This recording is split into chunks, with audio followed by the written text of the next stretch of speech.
We're in here. These are the pictures, families of Bernadette. This is, go ahead.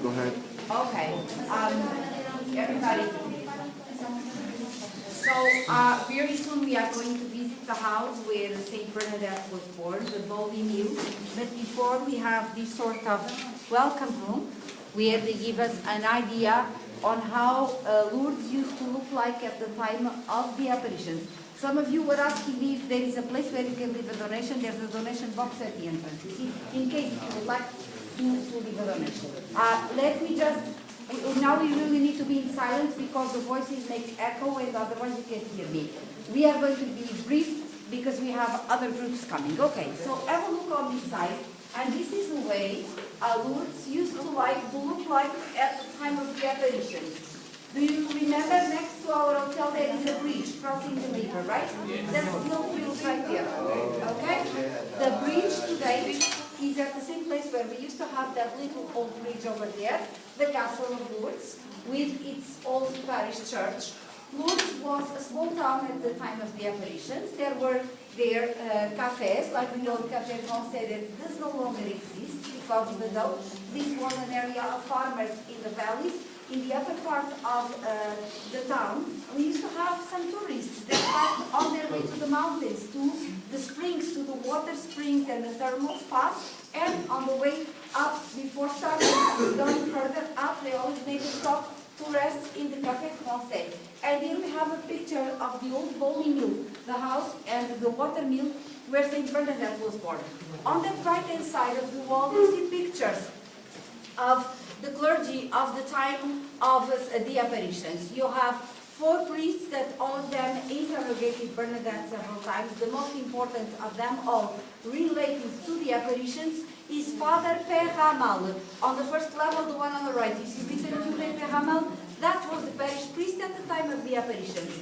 And that was the one that always interrogated Bernadette after each apparition, and he was the one that I was telling you yesterday when Our Lady asked for a chapel to be built. He was so bad-tempered that he said, this lady, if she wants the chapel, she needs to go and look for the money. But he was the one that from the moment when Bernadette said the words, that the lady had said, I am the Immaculate Conception, immediately he believed in what Bernadette was saying, and he believed right away that Bernadette could only be seen in the Blessed Mother.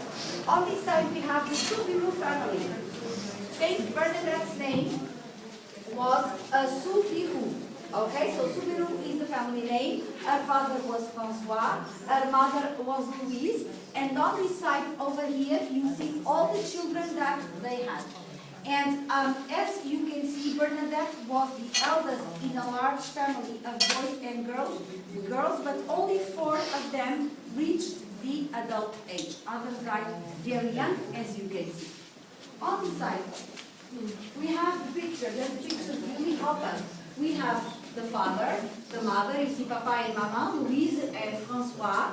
We have one of the sisters of St Bernadette, called Bernarde, and she was her godmother, and that's why Bernadette was named after her auntie.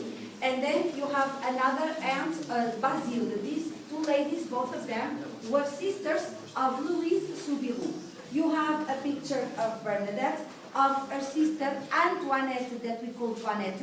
This was her sister that was with Bernadette on the day of the first apparition. And another little friend of the girls, called Jeanne. And here you have the father and Justin and Pierre. So only 1, 2, 3, 4 of them reached the adult age. The others died very young. And again we see the old parish church where Bernadette was baptized, and the parish church of Lourdes of the time of the apparitions does no longer exist because it was destroyed by fire. And here you have a very small piece of the baptism certificate of St Bernadette that we were able to rescue from the fire. Of course, this is a copy, as you can see, but even though it's a copy, you see that the paper was burned because it was burned in the fire.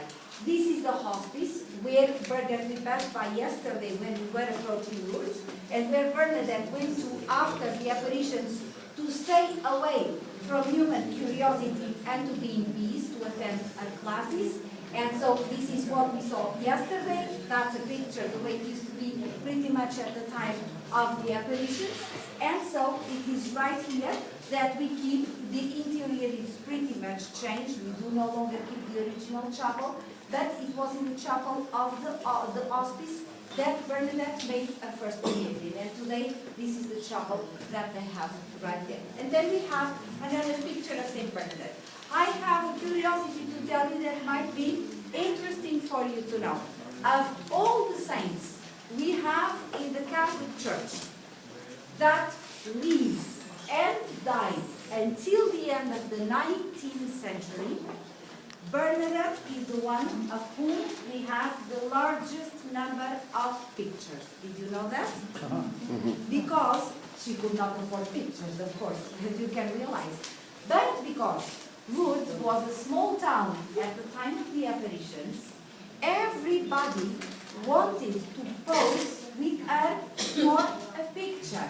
And this is the reason why everybody in town, the ladies of the upper classes and many other people, even the sisters in the hospice, and later on in the convent, everybody wanted to pose with Bernadette for a picture.